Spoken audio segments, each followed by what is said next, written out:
I talk to people all the time like, oh, I'm unhappy, I'm depressed. And I'm like, stop saying it. You're saying it. You gotta speak. Yeah. Why are you saying it? You're happy, my friend, because you're talking. If you're truly unhappy, you don't talk.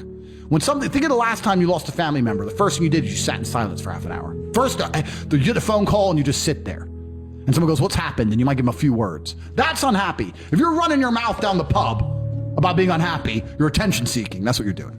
So a lot of people are labeling themselves, and I absolutely refuse to take my own power away. There are so many things in the world trying to kill us.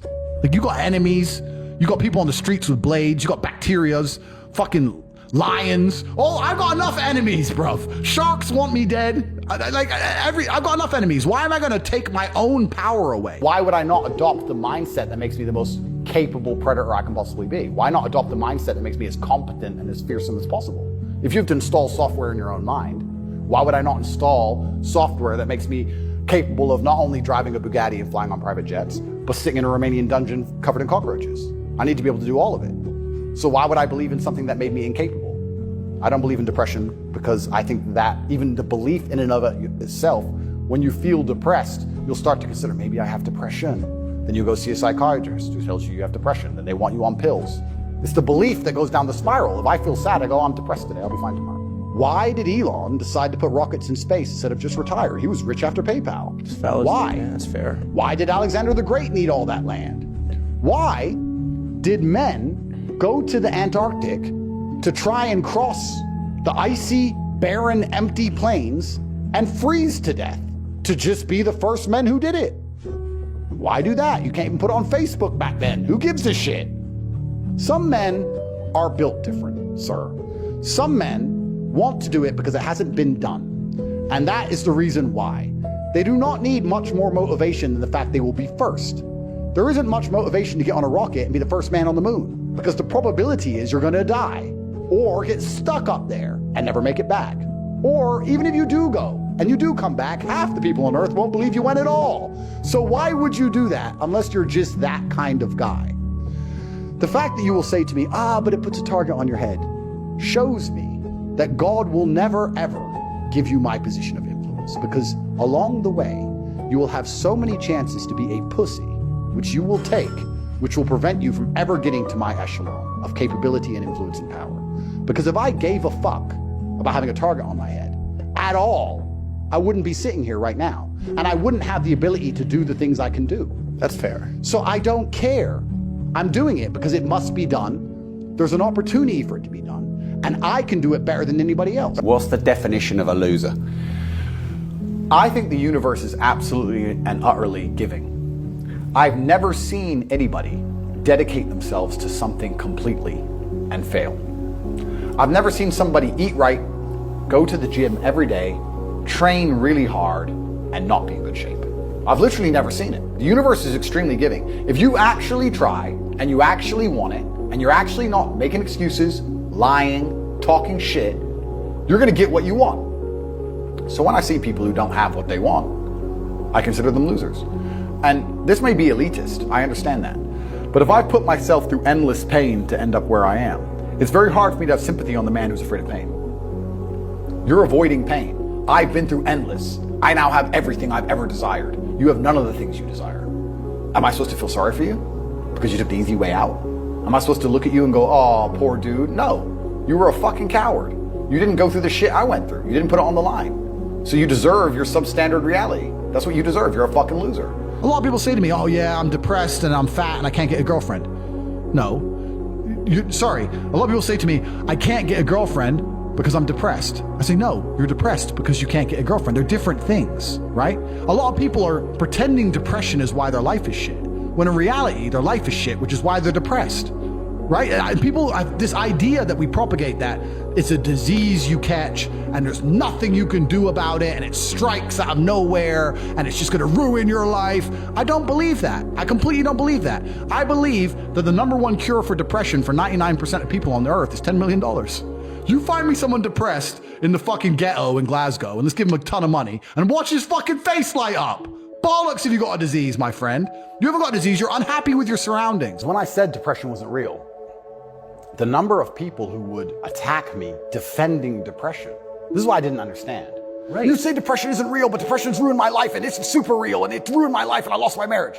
I'm like, if I told you it wasn't real, you should be coming to me saying, tell me how it's not real. Please help me with my depression. Why are you trying to convince me that it's real? Why are you sticking up for it?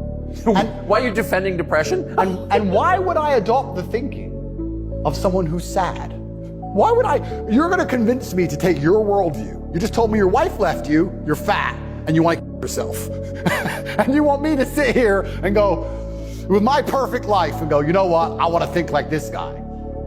You're out your mind. I don't believe in it.